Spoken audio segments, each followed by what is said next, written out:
In the quiet hills of Bethlehem, long before he was a legend, David was simply a boy. The youngest son of Jesse, he was neither strong like Eliab nor wise like Abinadab, but he was faithful. While his older brothers served at home or trained for war, David kept to the fields, defending sheep from lions and bears with nothing but a sling and courage most would never understand. He sang to the stars with his harp and whispered psalms into the breeze. Little did he know, the Lord was listening. In the wake of Saul's rebellion, God rejected Israel's first king and sent Samuel, the prophet, to Jesse's house to anoint a new one. Jesse gathered his sons. Samuel looked at Eliab's height and strength and thought, surely this is the one. But the Lord whispered, do not consider his appearance or height. I have rejected him.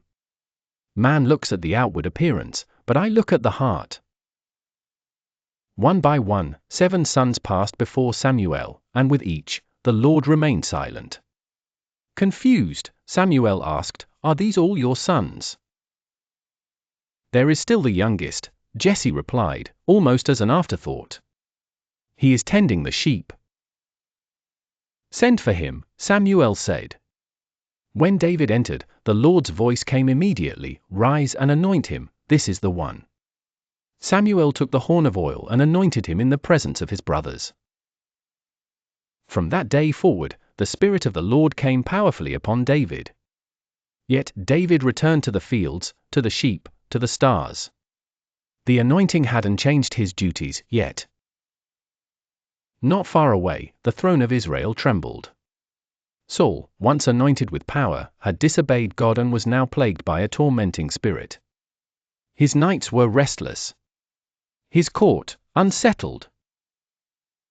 Find someone who can play the harp well, his attendants said. Music might bring you relief. One of them had heard of a young man from Bethlehem, a warrior, a shepherd, a harpist. He plays skillfully. The Lord is with him. And so David, still smelling of sheep, entered the king's palace, harp in hand. Each time the spirit tormented Saul, David played. The music was not just melody, it was worship. As time passed, the kingdom faced a threat more terrifying than politics. The Philistines, ancient enemies of Israel, had assembled in the valley of Elah. From their ranks emerged Goliath, a giant of a man over 9 feet tall, armored in bronze and arrogance. Every morning and evening for 40 days, he challenged Israel's army, choose a man to fight me. If he defeats me, we will be your servants. But if I kill him, you will serve us. Saul and his warriors, including David's brothers, were paralyzed with fear. One day, Jesse sent David with food for his brothers.